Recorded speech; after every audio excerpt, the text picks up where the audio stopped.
Hello அஸ்ஸலாமு அலைக்கும் friends, welcome to my channel. இன்றைக்கி நம்ம பார்க்க போகிறது சிக்கன் முர்தப்பா.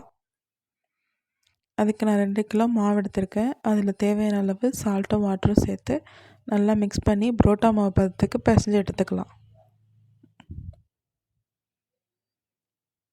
நம்ம 1 கிலோ மைதா மாவில் அதிகபட்சம் 18லேருந்து 20 உருண்டைங்க தயாரிக்க முடியும். நம்ம தயாரித்த உருண்டைகளை ஒரு பெரிய தட்டில் ஆயில் அப்ளை பண்ணி அதில் எடுத்து வச்சுக்கலாம். அப்போ தான் ஒன்றோட ஒன்று ஒட்டாமல் இருக்கும். அதை ஒரு 2 மணி நேரத்துக்கு நல்லா மூடி போட்டு ரெஸ்ட்டில் விட்டுடலாம். அதுக்கப்புறம் சட்டியில் தேவையான அளவு எண்ணெய் ஊற்றி இஞ்சி பூண்டு பேஸ்ட்டு போட்டு நல்லா பச்சை வாசம் போகிற வரைக்கும் வதக்கி எடுத்துக்கலாம்.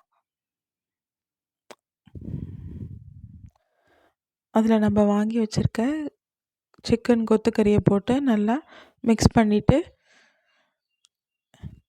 தேவையான மஞ்சப்பொடி சேர்த்துக்கலாம்.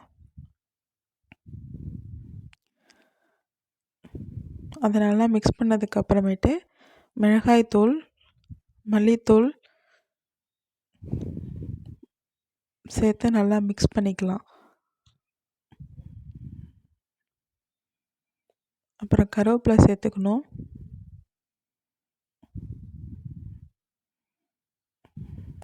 அப்புறம் நம்ம வெட்டி வச்சுருக்க வெங்காயத்தை அதில் ஆட் பண்ணிக்கலாம். 1/2 கிலோ கேரட்டையும் அதோட சேர்த்துக்கலாம். அப்புறம் மல்லித்தழை சேர்த்து கரம் மசாலா சேர்த்து நல்லா மிக்ஸ் பண்ணிக்கலாம். நீங்கள் எந்த அளவுக்கு மிக்ஸ் பண்ணுறீங்களோ அப்போ தான் எல்லாம் ஒன்றோட ஒன்று மிக்ஸ் ஆகி எல்லா முருதப்பாலையும் எல்லாமே வரும். சிக்கனு, ஆனியனு, கேரட்டு எல்லாமே மிக்ஸ் ஆகி வரும். 3 நிமிஷம் நல்லா மூடி போட்டு வேக வச்சுக்கலாம். வெந்துருச்சான்னு செக் பண்ணி பார்த்ததுக்கப்புறமேட்டு இறக்கி வச்சுக்கலாம்.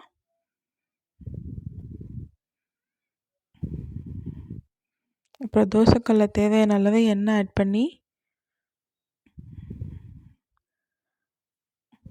புரோட்டா மாவு பெலிக்கிற மாதிரி நல்லா பரத்தி எடுத்துக்கலாம்.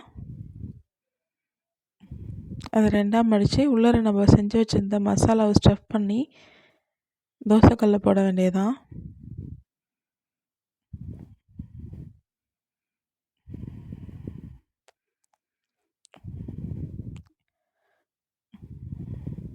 நல்லா ஸ்லோ ஃப்ளேமில் வச்சு